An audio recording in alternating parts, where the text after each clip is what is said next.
तो कलयुग को राजा परीक्षित जी छोड़ क्यों दिए? बोले कलयुग भी आकर के उनके साथ छल कपट किया था। जाने के लिए बोले कि मेरे देश से चले जाओ। कलयुग ने हाथ जोड़ करके खड़ा हो गया, बोला आप मुझे यहीं रहने दो, मुझे कहीं जाने की जरूरत नहीं रही, अब मैं किसी को कष्ट नहीं दूंगा, और मुझे तो ऐसा स्थान दे दीजिए जिस स्थान पर जहां शराब हो, शाकाहारी भोजन ना हो, जहां जुआ शराब खेलते हो, जिसके घर में कलह कलेश होता हो। और एक स्थान उनसे कहा मांग लिया कि सोने में मांग लिया। और राजा परीक्षित कहने लगे कि सोना कोई बात नहीं, क्योंकि जब राजा परीक्षित जी देखे कि कलयुग बछड़े का रूप धारण करके और गौ माता को पीट रहा है,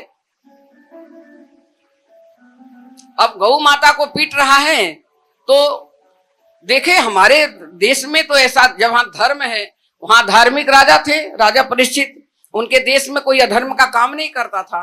अब गौ माता को कोई मनुष्य मार रहा हो, गाय बछड़ा खड़ा है मनुष्य का रूप धारण करके मार रहा है, छाया सिर्फ काली दिख रही है। तो राजा परीक्षित जी कहने लगे ये कौन है, तुम कौन हो,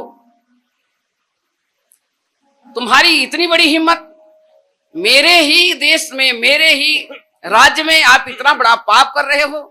इतना बड़ा पापी तो हमने देखा नहीं, जो गौ की हत्या करे वो उससे बड़ा पापी कौन है। राम राम।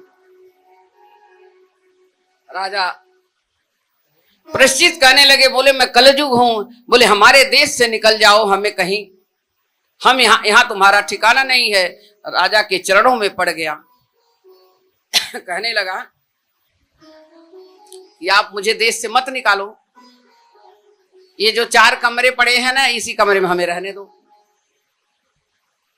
राजा परीक्षित जो थे दयालु थे, बहुत धर्मात्मा थे, विद्वत्ता भगवान की साक्षात स्वरूप थे, युधिष्ठिर के और पौत्र थे, अभिमन्यु के पुत्र थे वो। अब जिसके घर में सदा से संस्कार हो, सदा से ही भगवान की पूजा पाठ चलता रहा हो, तो उसके बच्चे भी उसी रास्ते चलना शुरू कर देते हैं।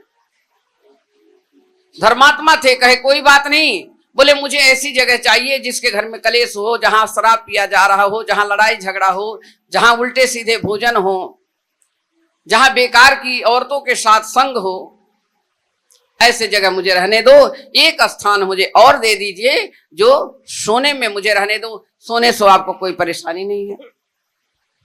राजा परीक्षित छोड़ दिए उसको, जाओ 4 जगह छोड़ करके तुम्हें है और कहीं आने की जहां धर्म होगा वहां हमारा कोई काम नहीं, पर मुझे मार के निकालो मत, देश से खत्म मत करिए।